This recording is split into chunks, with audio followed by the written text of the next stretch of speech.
saham GTSI menjadi menarik karena broker LS ini mempunyai barang di GTSI sebanyak 5,6 juta lot. Apakah dari pergerakan big player kedua ini sudah mulai keluar atau belum ya? Assalamualaikum warahmatullahi wabarakatuh. Welcome to my channel. Pada hari ini saya ingin membahas tentang saham GTSI atau PT GTS Internasional. Kita tahu bahwa PT GTSI pada saat awal IPO pada tahun 2021 ini sempat mencengangkan ya di Bursa Saham Indonesia karena pada saat listing di bursa saham langsung di ARB-kan berjilid-jilid 3 hari langsung ya, ARB kunci lagi, sehingga investor yang membeli di IPO ini tidak bisa keluar selama 3 hari. Dan yang kita tahu penjatahan dari saham GTSI ini itu adalah 100% penjatahannya ya.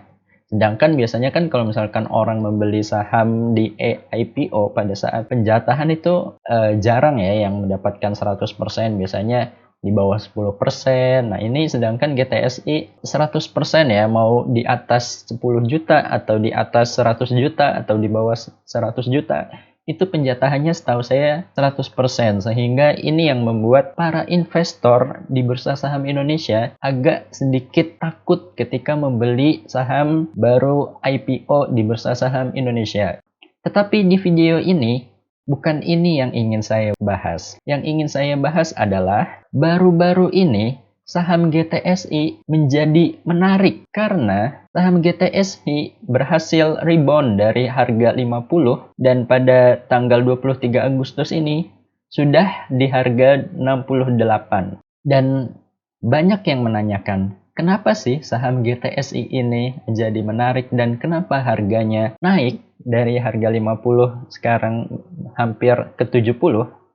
Karena menurut saya saham GTSI ini jadi naik tidak luput dari fundamentalnya yang mulai membaik dari saham GTSI ini. Bisa kita lihat fundamental dari GTSI ini 3 bulan pertama di tahun 2022 berhasil mendapatkan profit di tahun 2022 ini. Dari awalnya merugi terus, 2021 merugi, dan di 3 bulan pertama 2022 berhasil membukukan keuntungan 18 miliar. Dan Q2 2022 ini juga berhasil membukukan pendapatan yang cukup lumayan menurut saya ya, yaitu 44 miliar. Walaupun dari segi utangnya di sini masih cukup banyak ya. Tetapi menurut saya itu adalah sentimen positif yang menggerakkan saham GTSI dari harga 50 menuju ke 70-an. Lalu, benarkah saham GTSI itu menarik? Atau hanya big player yang iseng-iseng aja nih untuk naikin saham GTSI? Nah, menurut saya saham GTSI ini cukup menarik dari segi akumulasinya. Kita bisa lihat dari segi brokernya, siapa sih yang sudah mengumpulkan saham GTSI ini? Ini sebelumnya saya sudah mencari ya, siapa sih yang mengkolek dari saham GTSI ini. Dan yang saya lihat dari awal Agustus 2022 ini, yang mengkolek saham GTSI atau bandarnya GTSI ini adalah broker EP. Broker EP ini sudah mengkolek saham GTSI dari awal Agustus sampai dengan tanggal 24 Agustus ini sebanyak 976.000 lot di harga 60-an. Nah, tetapi di balik transaksi pasar reguler GTSI dari awal Agustus sampai dengan 24 ini, saya mencoba mencari juga nih apakah ada yang mengkolek di pasar nego.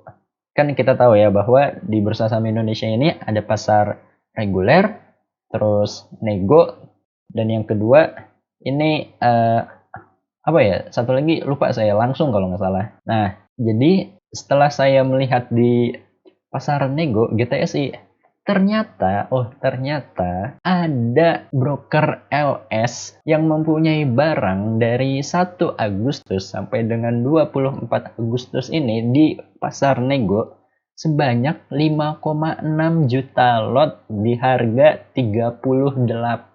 Jadi bisa dikatakan bahwa broker LS ini mempunyai barang di GTSI sebanyak 5,6 juta lot di harga 38. Kenapa kok di 38 padahal mentoknya harga GTSI ini di 50? Ya karena dia membelinya dari pasar nego. Kalau di pasar nego kan di bawah 50 tetap bisa transaksi. Jadi bisa disimpulkan bahwa ada broker EP dan broker LS ini sebagai dua big player yang mengkolek saham GTSI dari awal Agustus hingga 24 Agustus dengan total lot sekitar 7 juta lot dari dua broker ini. Ya memang kalau misalkan kita net ini LS-nya nggak muncul ya, karena LS-nya kan tadi dia beli dari LS sendiri ya. LS beli dari LS sendiri. Tetapi bisa kita simpulkan bahwa LS ini masih mempunyai saham nih 5,6 juta lot di GTSI ini. Lalu kemudian apakah dari pergerakan big player kedua ini sudah mulai keluar atau belum ya? Nah, itu sudah saya cek juga dari NeoBDM. NeoBDM ini adalah salah satu tools untuk saya mengecek pergerakan dari bandar-bandar di saham ya. Jadi di saham GTSI ini ada pergerakan bandar yang sampai 23 Agustus, sekarang 24 Agustus, berarti kan belum ada transaksi ya. Berarti terakhir kemarin 23 Agustus ini masih berada di dalam saham GTSI dan belum melakukan penjualan yang signifikan. Karena bisa kita lihat dari awal Agustus ini tanggal 1 Agustus ya. Dari tanggal 1 Agustus ini grafik dari pergerakan bandarnya di saham GTSI ini masih terlihat makin naik ya, walaupun di sini sempat dia turun, tetapi di sini dia mulai kolek lagi sahamnya. Jadi yang saya perhatikan adalah bandar dari dua broker tersebut masih belum keluar di saham GTSI. Tetapi untuk diketahui bahwa bandar LS ini harga yang dia punya di saham GTSI ini harganya itu adalah 38 ya, bukan 60. Jadi jika tiba-tiba LS ini jualan di saham GTSI ini, walaupun dia jualannya di harga 50, dia sudah cuan koper-koper nih di saham GTSI. Jadi kalau misalkan kalian mau masuk di saham GTSI ini, pastikan kalau kalian sudah menghitung kerugian dan keuntungannya. Jadi kalian batasi kerugian kalian kalau misalkan tiba-tiba saham GTSI ini turun drastis. Karena kalau misalkan sudah balik ke 50 nih, amit-amit ya, kalau misalkan amit-amit balik ke 50 saham GTSI-nya, kalian rugi. Tapi ternyata LS-nya ini tetap untung karena ya itu dia beli di harga 38 bukan beli di harga 50. Kecuali kalau yang EP-nya ya. Kalau yang EP-nya memang dia beli di harga 60. Tetapi kan kita tidak tahu ya EP ini apakah teman dari LS atau memang satu tim dari LS ya.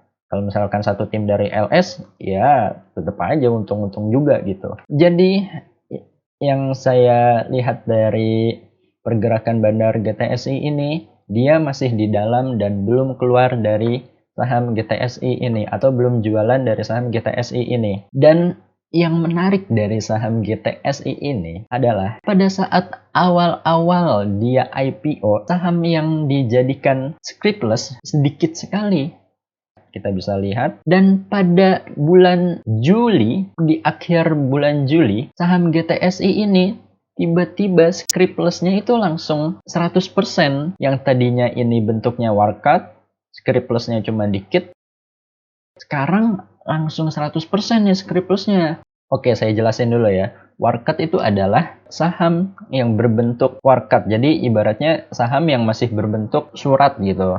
pada zaman dulu kan jual beli saham itu bukan lewat online ya, tetapi lewat pertemuan antara kedua belah pihak, terus tanda tangan di surat tersebut, surat saham tersebut. Itu di situ terjadinya transaksi. Nah, jadi belum di scriptless-kan atau tidak bisa dijual belikan melalui online. Dan sedangkan scriptless itu adalah saham yang sudah dijadikan digital dan bisa dijual belikan melalui online atau bisa dijual belikan melalui broker-broker yang kita pakai seperti PD, YP, EP, MK, dan lain-lain. Jadi jika melihat scriptless-nya yang 100%, menurut saya ada kemungkinan saham GTSI ini akan digoreng harganya oleh bandarnya. Kemudian setelah digoreng, bandarnya ingin berjualan dari saham GTSI ini. Sampai berapa digoreng sahamnya atau sampai berapa harga saham GTSI ini akan digoreng? Ya, saya tidak tahu ya sampai berapa. Karena saya bukan bandarnya dan saya bukan bekerja atau saya tidak bekerja di GTSI ini, jadi saya tidak tahu. Ya, mungkin kalau misalkan saya asumsikan saham GTSI ini kalau misalkan mau digoreng ya mungkin dia balik ke harga IPO-nya bisa jadi, atau mungkin ke 80 bisa jadi, atau bisa ke 70-an bisa jadi, atau ke 90 seperti harga IPO-nya juga bisa jadi, atau digorengnya cuma sebentar lalu diturunkan ke 50 lagi, ditidurin lagi supaya retail-retail tidak ikut, itu juga bisa jadi. Jadi saya tidak tahu ya kalau misalkan digoreng sampai berapa harganya. Tapi menurut saya ini saham menarik walaupun harus berhati-hati untuk masuk ke saham GTSI ini. Karena tadi yang saya kasih tahu kalau big player LS ini di saham GTSI mempunyai harga di 38 bukan di harga 50. Sehingga kalau misalkan harganya balik ke 50, LS ini akan tetap untung koper-koper ya. Cuan koper-koper gitu ya. Jadi itulah yang saya bisa simpulkan mengapa saham GTSI ini menarik. Yang pertama, ada sentimen ini bahwa laba GTSI ini meningkat sehingga harga saham GTSI ini digoreng meningkat. Dan yang kedua, dari pergerakan bandar di saham GTSI ini juga masih mengakumulasi atau belum keluar dari saham GTSI ini. Dan yang ketiga, adanya perubahan dari Wirecard menuju scriptless di saham GTSI ini yang 100%. Ini menunjukkan bahwa saham GTSI ini akan digoreng atau ada kepentingan di balik saham GTSI ini. Lalu, siapa sih LS itu? Nah, kalau saya lihat, LS itu ternyata adalah underwriter dari saham GTSI ini sendiri. Saya kurang tahu ya bahwa pada saat awal-awal listing ini LS ini udah ngejual barangnya atau belum, saya kurang ngikutin, tetapi ternyata yang mengkolek saham GTSI ini dari awal Agustus di harga 38 atau di pasar nego ini adalah underwriter-nya sendiri. Ada kemungkinan underwriter-nya ini ingin jualan di saham GTSI ini, jadi dia ingin menggoreng saham GTSI ini untuk melakukan penjualan di saham GTSI ini. Ya jadi itu aja sih jadi itu saja yang ingin saya sampaikan di video kali ini tentang saham GTSI ini. Tetap saya katakan ini bukan ajakan untuk membeli atau menjual di saham GTSI, tetapi ini adalah pandangan pribadi saya tentang saham GTSI. Semoga bagi para investor yang ingin masuk ke saham GTSI atau setidaknya hanya ingin mempelajari saham GTSI ini, semoga bisa lebih aware terhadap big player yang telah mengkolek saham GTSI ini.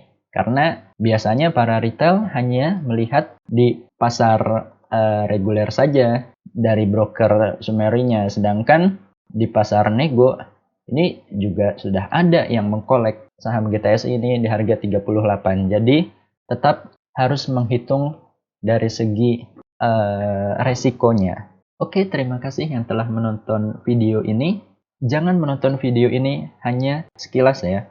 Saya harap nonton video ini full. Saya harap nonton video ini dari awal hingga akhir agar tidak mengambil kesimpulan yang sepotong-potong.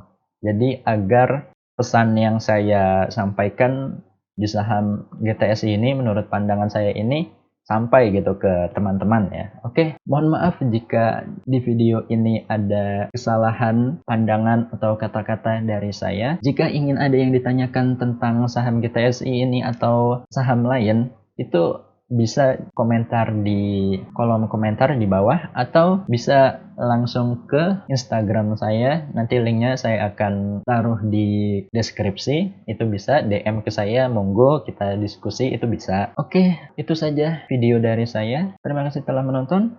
Wassalamualaikum warahmatullahi wabarakatuh.